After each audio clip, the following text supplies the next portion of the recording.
GNPF tak bela Rizik, tak berani minta rekonsiliasi, atau ancam revolusi.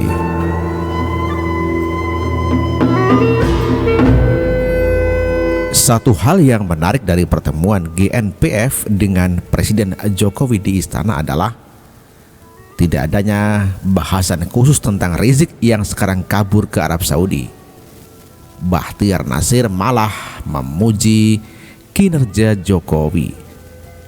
Bahkan pengacara Rizik, Kapitra Ampera, yang biasanya sangat lihai dalam memberikan komentar-komentar absurd dari Visa Unlimited sampai undangan Raja Salman, namun setelah bertemu Jokowi, dia tidak berani membuat pernyataan yang bersifat klaim sepihak. Sebetulnya lebih ke arah silaturahmi. Hari ini kami belum bicara ke tingkat rekonsiliasi itu. Petinggi GNPF yang datang menemui Jokowi di istana tidak ada yang berani membahas soal rekonsiliasi atau meminta Rizik dibebaskan. Tidak, sama sekali. Saya pikir inilah akhir dari arogansi seorang Rizik. Kini orang yang pernah 2 kali dipenjara dan sekarang sedang menyandang status sebagai tersangka untuk 2 kasus hukum, sepertinya sudah ditinggal oleh para pendukungnya sendiri. GNPF tidak mendengar seruan Rizik yang meminta rekonsiliasi atau mengancamnya dengan revolusi. GNPF malah berbicara hal lain tentang program pemerintah dan dukungan terhadap upaya-upaya memajukan bangsa ini. Ya, GNPF tak berani bahas rekonsiliasi. Kita tahu, bagi warga umum ataupun bukan pejabat di istana, kesempatan bertemu presiden sungguh sangat langka sekali. Sebab jadwal presiden sangat padat dan dengan agenda serta tugas yang banyak. GNPF yang bertemu kemarin dengan Jokowi seharusnya benar-benar sudah menyampaikan hal-hal yang penting yang ingin mereka sampaikan. Jika sebelumnya Kapitra Ampera mengirim surat kepada Jokowi agar kasus Rizik dihentikan, seharusnya kemarin saat bertemu langsung dengan Presiden hal itu sudah disampaikan. Namun seusai bertemu Presiden, Kapitra menyebut bahwa pertemuan itu sebatas silaturahim biasa dan tidak sampai kepada bahasan rekonsiliasi. Bagi Presiden sendiri, setelah pertemuan tersebut tidak sedikit pun memberikan pernyataan langsung. Semua hanya berita dari personal GNPF sendiri dan Pratikno, menunjukkan bahwa pertemuan ini merupakan pertemuan yang biasa saja dalam rangka open house dan memang tidak ada bahasan serius yang perlu ditanggapi. Pertemuan GNPF dan Jokowi kemarin pada intinya tidak membahas rekonsiliasi atau penghentian kasus Rizik.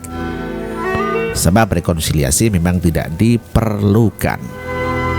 Apa yang mau direkonsiliasi sementara kasus Rizik juga tidak mungkin dihentikan. Sebab Presiden tidak akan mengintervensi hukum. Lagi pula kasus Rizik terlalu banyak, mau dihentikan semuanya? Kalau sudah begini, ke depan GNPF sudah tidak akan mampu lagi berbicara soal rekonsiliasi atau penghentian kasus Rizik. Sebab publik juga akan berpikir dan mereka sudah bertemu Presiden. Mengapa tidak dibahas saat mereka bertemu? Ya, akhirnya Rizik ditinggal sendiri. Rizik yang sekarang masih kabur di Arab Saudi benar-benar ditinggal sendiri.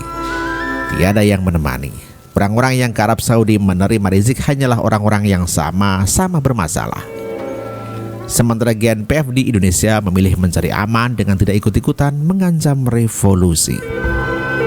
GNPF memilih untuk berkomunikasi silaturahmi, melupakan kasus mesum Rizik, melupakan rekonsiliasi, melupakan revolusi, karena sejatinya semua itu hanyalah ilusi dari arogansi diri.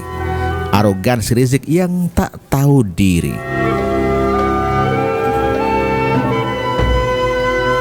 Dengan kondisi seperti ini, saya pikir ujung dari cerita Rizik GNPF dan kasus mesum serta penghinaan terhadap Pancasila seharusnya bisa membuat Rizik menjadi orang yang konsisten di penjara oleh presiden-presiden Indonesia. Rizik pernah dipenjara di era Megawati dan SBY dan sepertinya akan kembali dipenjara di era Jokowi, istiqomah sebagai narapidana. Kehadiran GNPF di istana tanpa menuntut penghentian kasus Rizik menjadi simbol yang sebaliknya. Kasus Rizik silahkan dilanjutkan. Sebagai warga negara Indonesia yang mengharapkan negeri ini maju, saya berharap agar ke depan GNPF bisa lebih bijak lagi di dalam bersikap dan berkomentar. Sehingga kita tidak perlu lagi terlibat di dalam perdebatan panjang dan aksi-aksi yang menghabiskan miliaran rupiah hanya untuk melayani syahwat politisi. Bukankah Rizik dihukum dan dipenjara 7 kasusnya? Kalau diproses semua, mungkin bisa menjeratnya sampai mati di penjara. Lumayan negeri ini bisa damai dan aman. Lihatlah Ramadan kali ini. Ramadan kali ini tanpa Rizik, tidak ada lagi cerita sweeping warung yang buka siang hari. GNPF dan umat Islam tidak perlu lagi membela orang-orang yang bermasalah dengan hukum, sebab Islam tidak mengajarkan itu. Begitulah kura-kura.